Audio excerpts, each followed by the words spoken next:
Paulo e Estevão, pelo Espírito Emmanuel. Psicografia Francisco Cândido Xavier.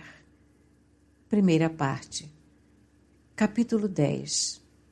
Parte 1. No caminho de Damasco. Durante 3 dias, Saulo deixou-se ficar em companhia dos amigos generosos, recordando a noiva inesquecível. Profundamente abatido, procurava remédio para as mágoas íntimas na contemplação da paisagem que Abigail tanto amara. Como triste consolo ao coração desesperado, buscava inteirar-se das preocupações da morta nos últimos tempos e, de olhos úmidos, ouvia as referências carinhosas de Ruth a tudo que se relacionava com a morta querida. Acusava a si próprio de não haver chegado mais cedo para arrebatá-la à enfermidade dolorosa. Pensamentos amargos o atormentavam, tomado de angustioso arrependimento. Afinal, com a rigidez das suas paixões, aniquilara todas as possibilidades de ventura. Com o rigorismo da sua perseguição implacável, Estevão encontrara o suplício terrível. Com o orgulho inflexível do coração, atirara com a noiva ao antro indevassável do túmulo. Entretanto, não podia esquecer que devia todas as coincidências penosas àquele Cristo crucificado que não pudera compreender.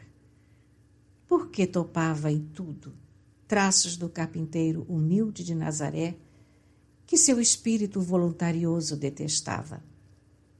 Desde a primeira controvérsia na Igreja do Caminho, nunca mais conseguira passar um dia sem encontrá-lo na fisionomia de algum transeunte, na admoestação dos amigos, na documentação oficial das suas diligências punitivas, na boca dos míseros prisioneiros. Estevão inspirara, falando nele com amor e júbilo. Abigail, nos últimos instantes, consolava-se em recordá-lo e o exortava a segui-lo. Por todo esse acervo de considerações que se lhe represavam na mente exausta, Saulo de Tarso galvanizara o ódio pessoal ao Messias escarnecido. Agora que se encontrava só, inteiramente liberto de preocupações particulares, de natureza afetiva, buscaria concentrar esforços na punição e corretivo de quantos encontrasse transviados da lei. Julgando-se prejudicado pela difusão do Evangelho, renovaria os processos da perseguição infamante. Sem outras esperanças, sem novos ideais, já que lhe faltavam os fundamentos para constituir um lar, entregar-se-ia de corpo e alma à defesa da lei de Moisés, preservando a fé e a tranquilidade dos compatrícios. Na véspera do seu regresso a Jerusalém, vamos encontrar o jovem doutor em conversa particular com Zacarias, que procurava ouvi-lo atentamente. Afinal de contas, exclamava Saulo, sombriamente preocupado, quem será esse velho que conseguiu fascinar Abigail a ponto de ela abraçar as doutrinas estranhas do Nazareno? Ora, replicava o outro, sem maior interesse, é um desses miseráveis eremitas que se entregam comumente a longas meditações no deserto. Zelando o patrimônio espiritual da pupila que Deus me confiou, indaguei da sua origem e das atividades de sua vida, chegando a saber que se trata de um homem honesto, apesar de extremamente pobre.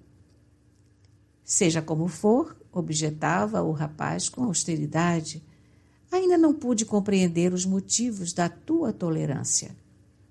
Como não te insurgiste contra o inovador? Tenho a impressão de que as ideias tristes e absurdas dos adeptos do caminho contribuíram de modo decisivo para a moléstia que vitimou a nossa pobre Abigail.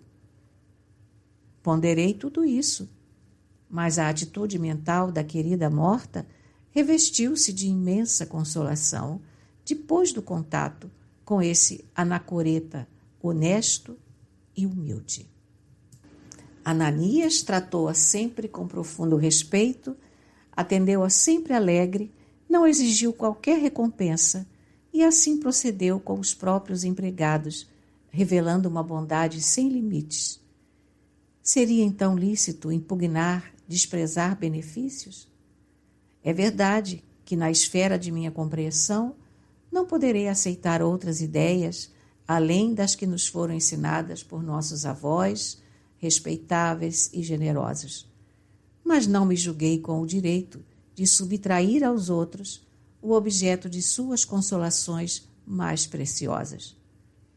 Tua ausência, ao demais, colocou-me em situação difícil. Abigail fizera da tua pessoa o centro de todos os seus interesses afetivos.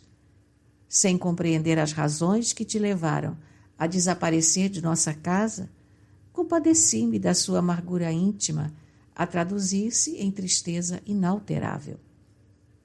A pobrezinha não conseguia ocultar suas mágoas aos nossos olhos amorosos.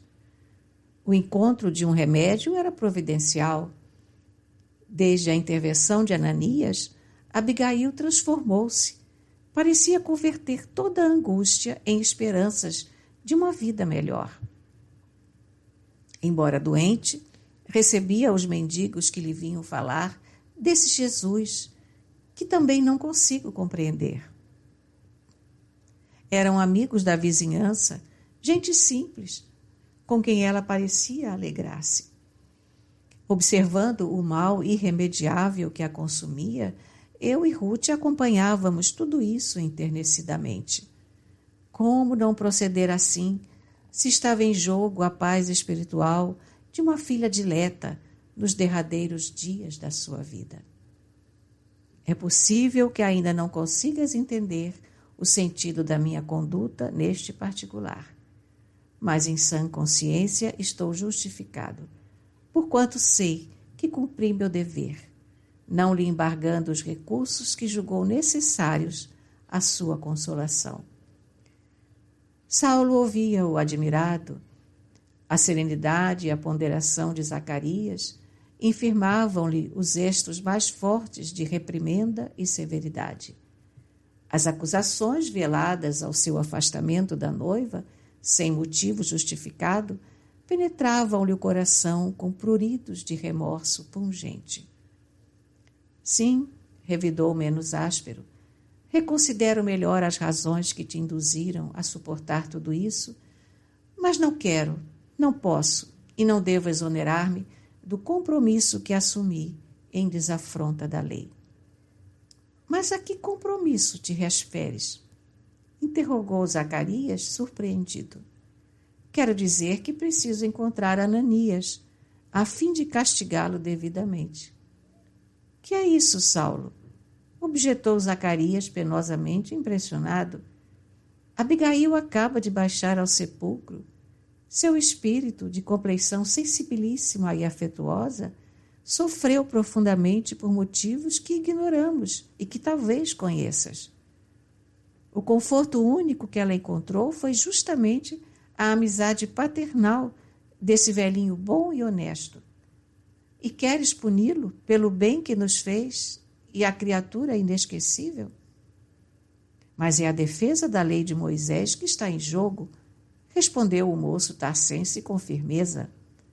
Entretanto, advertiu sensatamente Zacarias, revistando os textos sagrados, não encontrei qualquer dispositivo que autorize a castigar os benfeitores.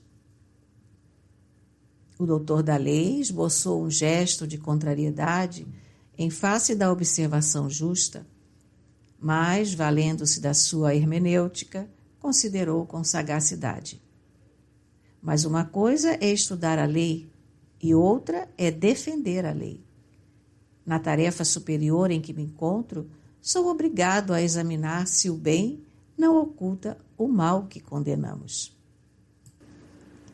Aí reside a nossa divergência. Tenho de punir os transviados como necessitas podar as árvores da tua chácara. Fez-se prolongado silêncio.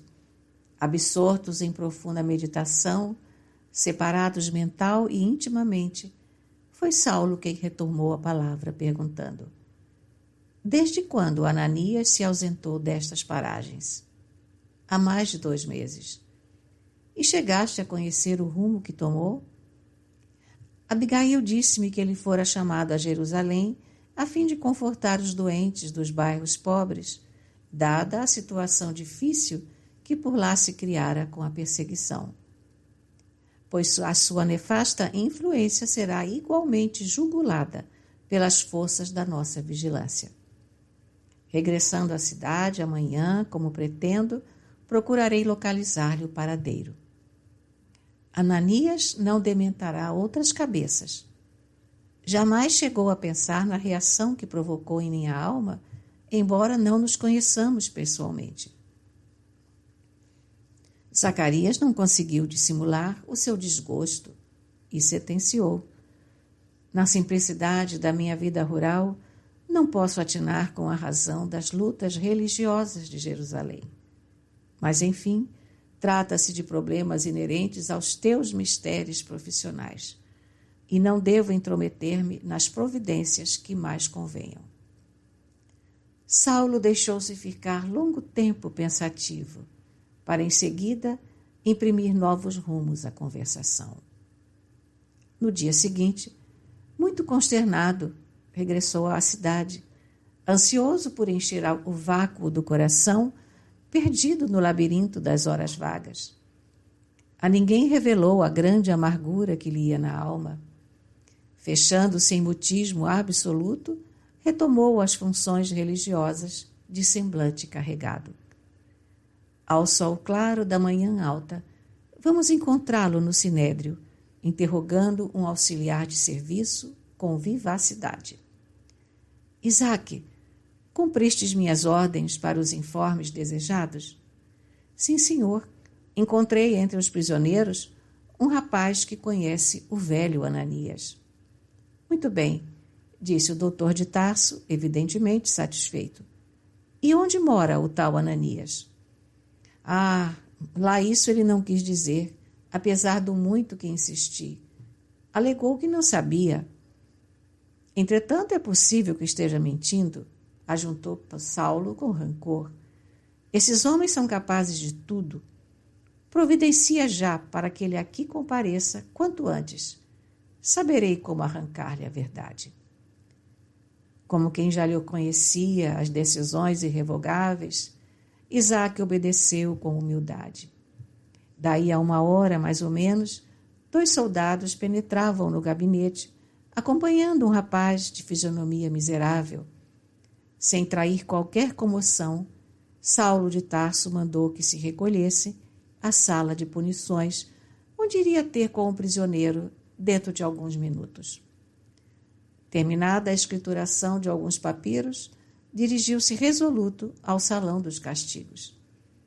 Alinhavam-se ali todos os instrumentos odiosos e execráveis das perseguições político-religiosas que envenenavam Jerusalém nos embates da época. Depois de sentar-se enfaticamente, o moço de Tarso inquiriu o mísero encarcerado com aspereza. Teu nome? Matatias Johanan. Conheces o velho Ananias, pregador ambulante da Igreja do Caminho? Sim, senhor. Desde quando? Conheci-o nas vésperas de minha prisão, que se verificou há 1 mês. E onde reside esse adepto do carpinteiro? Isso não sei, exclamou interpelado em voz tímida. Quando o conheci, morava num bairro pobre de Jerusalém, onde ensinava o Evangelho. Mas Ananias não tinha pouso certo. Veio de Jope, estacionando em diversas aldeias, onde pregava as verdades de Jesus Cristo. Aqui vivia de bairro em bairro, no seu piedoso mistério. O moço tarsense não prestou atenção naquela atitude de profunda humildade e, franzindo o sobrolho, acrescentou ameaçadoramente. Achas que pode mentir a um doutor da lei? Senhor, eu juro, dizia o jovem ansiosamente. Saulo não se dignou fixar-lhe o gesto suplicante. Dirigindo-se a um dos guardas, exclamou impassível: Júlio, não temos tempo a perder. Necessito da informação necessária. Aplica-lhe o tormento das unhas. Acredito que por esse processo não se animará a prosseguir na dissimulação da verdade.